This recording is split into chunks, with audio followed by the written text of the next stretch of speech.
बिस्मिल्लाहिर्रहमानिर्रहीम। अस्सलाम वालेकुम जी, कैसे हैं जी तमाम दोस्त। उम्मीद है सब खैर आफियत से होंगे। मैं हूं नजीबुल हसन सादिकाबाद से।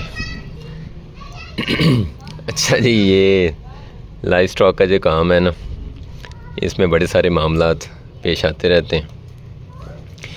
अभी जानवरों में जो है वो FMD आ गया, यानी फुट एंड माउथ डिज़ीज़। आम तौर पे हम इसे मुँह खोर भी कहते हैं। तो पहले कभी नहीं हुआ मेरे पास फार्म पे, ये पहली बार ही है। लेकिन हर चीज़ की पहली बार होती है, तो इसकी भी होगी। कुछ साथी जो है वो कहते हैं यार क्यों वीडियो आप अपलोड करते हो, नज़र लग जाती है। नज़र भी बरहक है, लेकिन ठीक है, वो सदका और दुआ भी साथ चल रही है, साथ में दवा भी चल रही है, तो अल्लाह खैर करेगा। हुआ वाकई इस बार ना बाई चांस ऐसा ही है कि शाम को वीडियो अपलोड की है और आज जिन बकरों को दिखाया उन्हीं में सब में प्रॉब्लम आया। लेकिन अब वायरल है, आ गया तो आ गया, इसने ये थोड़ी देखना।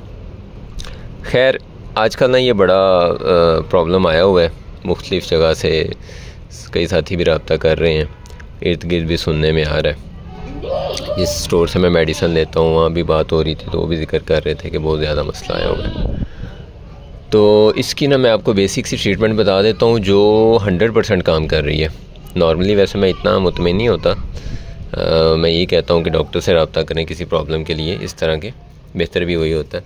लेकिन इसका जो भी मैंने, क्योंकि देखिए वायरल का इलाज नहीं होता, लेकिन वायरल की वजह से जो इन्फेक्शंस पैदा होते हैं, जो प्रॉब्लम्स आते हैं ना, उसकी आपको फ़र्स्ट एड देनी होती है ताकि जानवर को वो मसला मज़ीद ना बढ़े।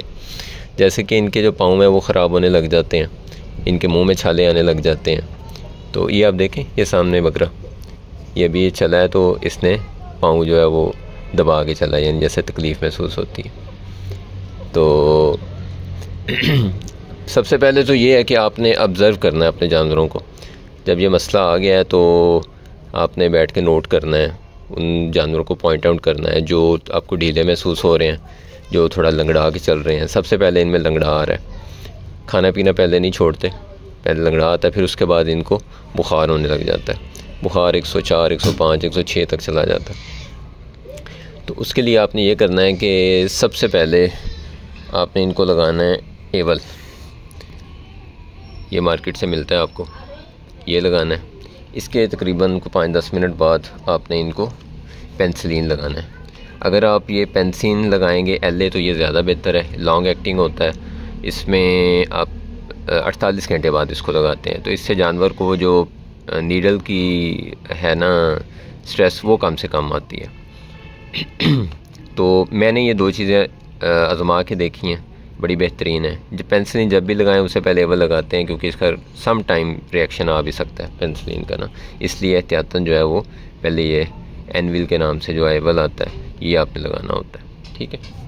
डोजेज अक्सर साथी पूछेंगे डोजेज क्या होगी, तो डोजेज हमेशा हर इंजेक्शन पे, हर मेडिसिन के ऊपर वज़न के हिसाब से लिखी होती है। वो आप अपने जानवर के हिसाब से देखना होता है कि मेरा जानवर लाइव कितने kg का है, उस हिसाब से आपने वो डोज जो है वो लगा देनी होती है। अच्छा, इसके साथ आपने जो अगली चीज़ लगानी है वो है एंटी इन्फ्लेमेटरी। ये तो एंटीबायोटिक आ गया, साथ में एंटी एलर्जिक आ गया। ये एंटी एलर्जिक होता है, ठीक है, और ये एंटीबायोटिक्स में आ गया, ब्रॉड स्पेक्ट्रम। अच्छा, इसके बाद जो है वो आपको एंटी इन्फ्लेमेटरी चाहिए, यानी जो आपके जानवर के जो सोजिश है, जो दर्द हो रही है, जो बुखार हो रहा है, उसको कंट्रोल करे। उसके लिए लॉक्सन एक बेहतरीन साल्ट है, एक अच्छा इंजेक्शन है। मैंने ये लगाया, ये 4 दिन पहले सॉरी, बड़े बकरों में आया था, जिसकी मैंने वीडियो भी अपलोड की थी। तो वो अल्हम्दुलिल्लाह 6 जानवरों में आया था, 6 के 6 रिकवर हो चुके हैं पूरी तरह एक ही डोज़ लगाने से। ये आप देखें, ये बकरा जो है ये उस टांग में दर्द महसूस कर रहे हैं, वो देख रहे हैं, इधर वाला पाँव भी थोड़ा खींच के रख रहा है। तो इनकी ट्रीटमेंट हो चुकी है। उम्मीद बहुत है कि इंशाल्लाह ये तकरीबन 48 घंटे के अंदर अंदर ये रिकवर हो जाएंगे। ज़्यादा ज़रूरत पड़ी तो 12 घंटे बाद या 24 घंटे बाद, अगर बुखार ज़्यादा हो तो 12 घंटे बाद, अगर कम हो तो 24 घंटे बाद हमें लॉक्सन देना पड़ेगा। अच्छा, इसके अलावा ये तो चले बकरों का मामला था, इतनी टेंशन का मसला नहीं, अल्लाह खैर करेगा, शिफा आ जाएगी। बाकी मेन जो टेंशन बनी है वो मैं आपको दिखाता हूँ। हाँ जी, मेन टेंशन ये बनी है जी कि बकरियां थी डिलीवर करने वाली, कुछ तो पहले कर चुकी थी, कुछ करने वाली थी। तो उनमें भी अब ये मामलात आए हैं, तो उससे ये हुआ है कि बकरियों ने मेरे हिसाब से कोई हफ़्ता पहले डिलीवरी दे दी है। हालांकि बच्चे ठीक हैं, हेल्दी हैं, लेकिन बकरियां क्योंकि डिस्टर्ब हैं, एक बकरी ने दूध भी नहीं उतारा हुआ था, तो उससे आपको पता है फिर बड़े प्रॉब्लम्स बन जाते हैं। बच्चे सेहतमंद आ के भी उसके बाद उनमें मसाइल आने लग जाते हैं। एक बहुत अच्छा बच्चा आया था, जुगनी बकरी है हमारी, ये सामने खड़ी है वाइट फेस वाली, तो सुबह उसका बच्चा एक्सपायर हो गया। नॉर्मली मैं इन चीज़ों में बड़ा दलेर हूँ, मैं कहता हूँ कोई नहीं, अल्लाह का माल है, खैर है, लेकिन वो बच्चा मुझे पसंद इतना गया था कि मुझे वाकई दिली तौर पर बड़ा दुख हुआ है। अच्छा, इसकी माँ बाप, ये मेन जो अभी हमें ज़्यादा टेंशन बनी है वो ये बनी है।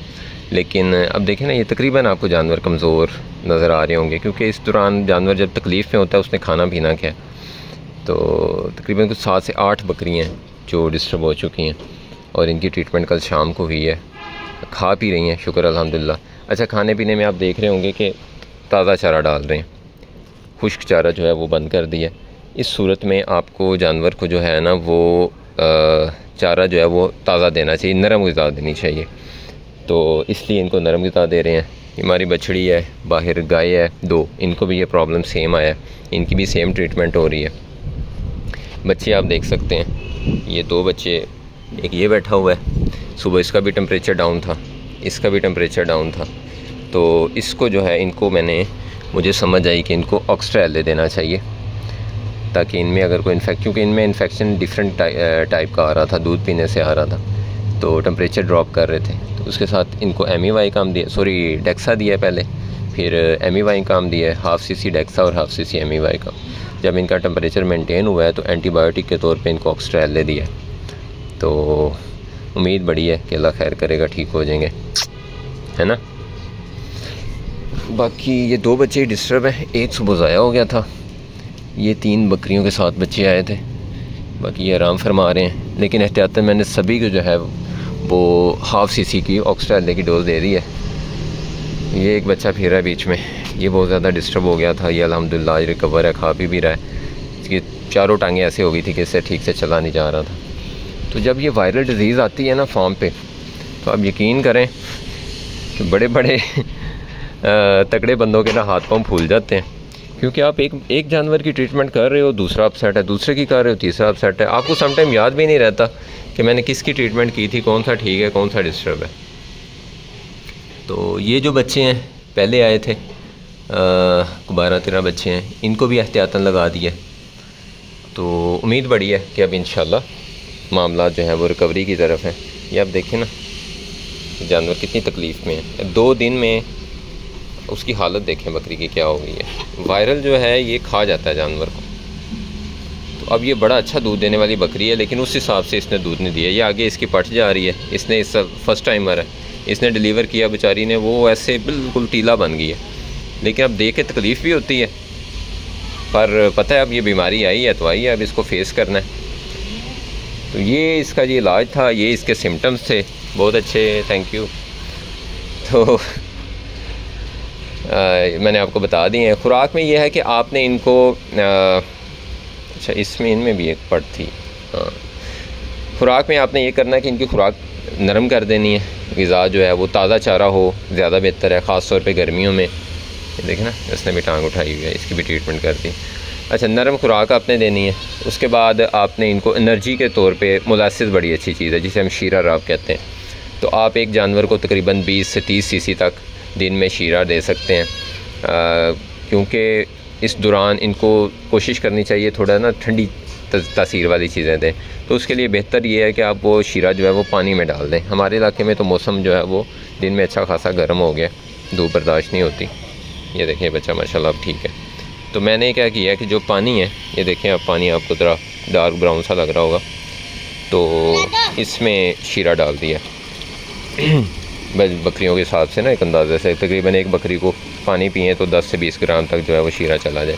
तो ये एनर्जी का बहुत अच्छा सोर्स है। जानवर की एनर्जी हाई रहेगी, जानवर को खुराक मिलती रहेगी और जानवर का इम्यून सिस्टम सही रहेगा, तो वो वायरल से मुकाबला कर देगा। क्योंकि वायरल का मुकाबला जो है ना वो मेडिसिन से नहीं हो सकता। ये आपका PPR हो गया, ये ETV हो गया, ये FMD हो गया, CCPP हो गया, ये सारे वायरल जो हैं इनका जो इलाज है वो इम्यूनिटी है। जैसे इंसानों में आया था ना कोरोना, तो कोई मेडिसिन उसका इलाज नहीं था, इम्यूनिटी इलाज था कि आप अच्छे से अच्छी खुराक खाएं, अपना जो इम्यून सिस्टम है उसको सही रखें, तो आप जो है वो जल्दी उस चीज़ से बाहर आ जाते थे। यही सेम जो है ना वो आपने जानवरों पे अलाउ करना। बेटा उधर करना, यही सेम चीज़ जो है वो आपने जानवरों पे लागू करनी है। तो ये अगर आप करेंगे तो उम्मीद बहुत है कि इंशाल्लाह अगर प्रॉब्लम आया भी है तो ये रिकवर हो जाएगा।